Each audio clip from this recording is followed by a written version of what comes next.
Central Bank of Iraq, 2003. The problem is, the thief was actually the president himself. One day before the U.S. invasion, Saddam Hussein wrote a little handwritten note to his son Qusay and said, "Go to the bank and grab $1 billion. Bring it home." And the bank was like, "Sure, we're always happy to help." Qusay rolled in with a few pickup trucks, some suitcases, and a whole lot of confidence. Walked in, and overnight, $950 million plus 100 million euros in cold hard cash was packed up and taken away. Not a single shot fired or alarm sounded. And boom, one of the biggest heists in history went down. All because the boss said, "Take it." Isabella Gardner Museum, USA, 1990. One cold night in Boston, two people dressed as cops showed up at the museum door and said, "We got a noise complaint." The guards politely said, "Please come in." And, well, they never came back out. Two professional thieves, after tying up the guards, grabbed about $500 million worth of artwork, including paintings by Rembrandt, Vermeer, and a few other masterpieces that are still missing. No fingerprints, no clues, no suspects. The only thing left from that night are the empty museum walls that still hold the spots for the paintings, a sort of official memorial for a thief who turned art theft itself into a masterpiece. Royal Train of Britain, 1963. A train full of money set off from Scotland to London, but it didn't know it was going to face the Great Train Robbery Gang. 13 thieves had planned everything carefully. They tampered with the train tracks, stopped the train, beat up the driver badly, and went for the money wagon. In less than half an hour, about £2.6 million, equivalent to tens of millions of dollars today, was loaded up and they took off. The thieves then hid on a farm, but they left something behind, a Monopoly game with their fingerprints on it. The police said, "At least clean the dice." Although most of them were caught, part of the money still hasn't been returned, and the story still goes around like a classic heist movie among people. Brussels Airport, Belgium, 2013.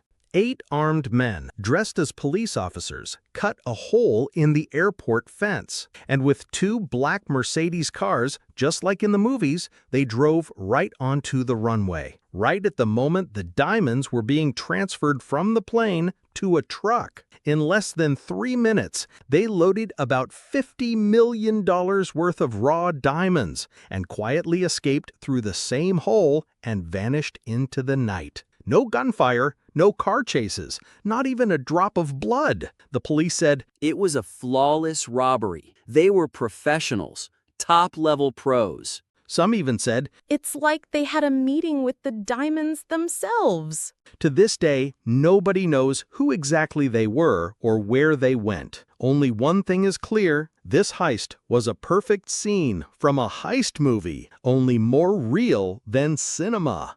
Antwerp Diamonds, Belgium, 2003. Right in the heart of Belgium's diamond district, at a place called the Diamond Center, where everything was supposed to be theft-proof. 10 different locks, cameras, motion sensors, magnetic systems, crazy complicated codes. But a crew of 5 guys, led by an Italian guy named Leonardo Noder Bartolo, walked in empty-handed and walked out with $100 million worth of diamonds, gold, and bearer bonds. Believe it or not, they had memorized the vault code using a hidden camera beforehand, disabled the security systems with hairspray and tape, and even unscrewed the hinges without making a sound. And the craziest part? Not a single alarm went off. They pulled it off so cleanly, people first thought it was an inside job. But Noder Bartolo got busted because of one dumb mistake. He left a garbage bag full of the robbery tools in the forest.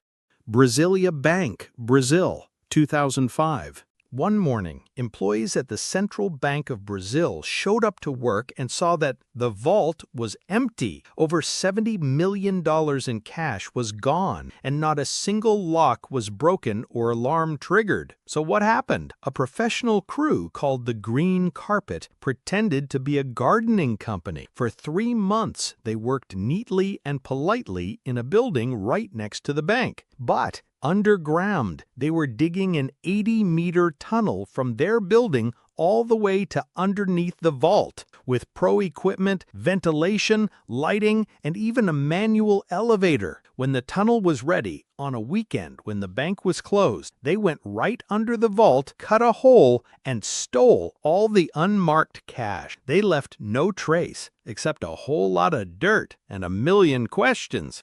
Baghdad Bank, Iraq, 2007.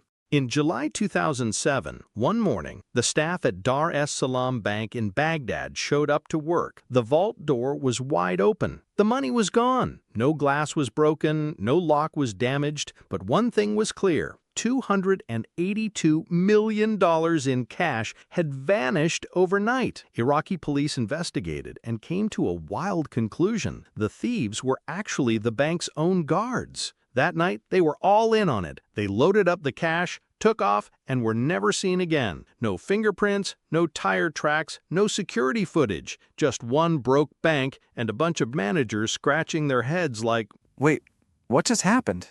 Knightsbridge Bank, London, 1987. One hot summer day, a stylish Italian man walked into the Knightsbridge Bank in London and said, "I'd like to rent a safety deposit box." The staff said, Right this way. That man, whose name was Valerio Viquet, went into the vault room and a few minutes later came back with a gun. He tied up the staff, put a closed sign on the door, and started cleaning out the vaults. With help from his crew, they hit 120 safety deposit boxes and took off with around £60 million, which would be about $120 million today. No noise, no alarms, no quick response. The next day, when the new shift showed up, they realized the bank was empty. Viquet fled to South America after the job, but made one mistake. He came back to England to pick up some of his luxury stuff, and that's when they caught him. Central Bank of Lebanon, 1980. Right in the middle of the chaos of the Lebanese Civil War, a strange event happened. About $50 million in gold and currency disappeared from the central bank vault in Beirut. But this wasn't an ordinary robbery. Reports say the main culprits behind the heist were militia forces who, right in the heart of the war, broke into the bank with military backing, opened the vault, and took the money and the gold. Unlike cinematic heists, no one wore masks here. Everything happened right before the eyes of the government, the army, and the people. No clues were left, and no effective investigation took place. Bangladesh Bank, 2016. In February 2016, hackers said to be from North Korea broke into the system of Bangladesh's central bank. But the bank itself wasn't their real target. They were aiming for the vault at the U.S. Federal Reserve. Using the SWIFT International Money Transfer System, they sent requests to transfer cash to several accounts in the Philippines and Sri Lanka. And get this, they tried to steal a whopping $950 million. Luckily, some of the transfers got stopped, only because a name was misspelled in one of the requests. But still, they managed to grab about $81 million. The cash was washed through casinos and then vanished. Poly Network Cryptocurrency, 2021. In August 2021, an anonymous hacker managed to exploit a security bug and break into the Poly Network platform, a system used for transferring cryptocurrencies between different blockchains. In the blink of an eye, he stole over $600 million in crypto from 3 different blockchains: Ethereum, Binance Smart Chain, and Polygon. Even traditional hackers said, Whoa, is this even stealing? A few days later, the hacker started returning all the money. He said, "I just wanted to show this system's vulnerability." In the end, he got the nickname Mr. White Hat, and Poly Network even rewarded him. Geneva Diamonds, Switzerland, 1997. In 1997, a professional group, dressed sharp and acting all diplomatic, entered a private diamond storage company in Geneva. They posed as buyers, booked a viewing appointment, and when the diamonds were brought out, everything suddenly changed. Within minutes, silently and with guns, they disarmed the guards, grabbed the diamonds, and vanished without a trace or noise. The heist's value? Over $28 million in pure diamonds. No shots fired, no chase, no slip-ups. Exactly what you'd expect from a classy heist in Geneva. Police later found out the mastermind was a former member of the Italian mafia who entered the country with a fake passport. But the diamonds? Still nowhere to be found. Maybe now they're shining around a billionaire's neck on some remote island, glittering bright. Swiss Post, Zurich, 1994. One ordinary morning in Zurich, an armored truck from the Swiss post office was, as usual, transporting valuable shipments. But that day, things didn't go as usual. The truck carried something incredibly valuable, 53 million Swiss francs, about $36 million in cash. But one of the cash transport workers, who was also the company's official driver, suddenly changed the route. And with the truck, the money, and a fading smile, he disappeared. No guns involved, no hostage situation, no action scene. Just a classy office betrayal. A few days later, the empty truck was found, but the money? Never. The police arrested the driver but found no trace of the money. They suspected it was all planned beforehand with accomplices, foreign accounts, and maybe a luxurious life in South America?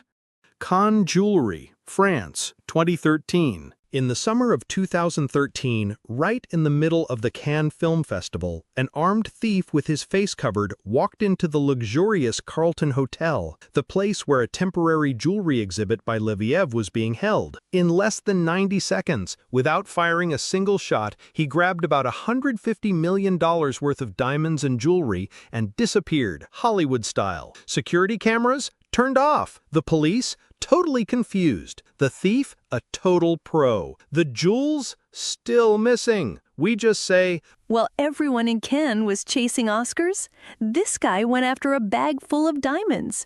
Dresden Treasure, Germany, 2019. At 5 in the morning, the city of Dresden was still asleep when the thieves, like ghosts in the dark, cut the museum's power with a deliberate fire and broke into the Green Vault, one of Europe's most valuable royal museums. In just a few minutes, they stole an 18th century jewelry collection, including a 49-carat diamond, jeweled swords, and a royal crown. The value? Around 113 million euros, and some say, way more, because it's simply priceless. They left no trace. Like ninjas, they just came, stole, and vanished. Although in 2020 some members of the Remo gang were arrested, a large part of the treasure is still missing.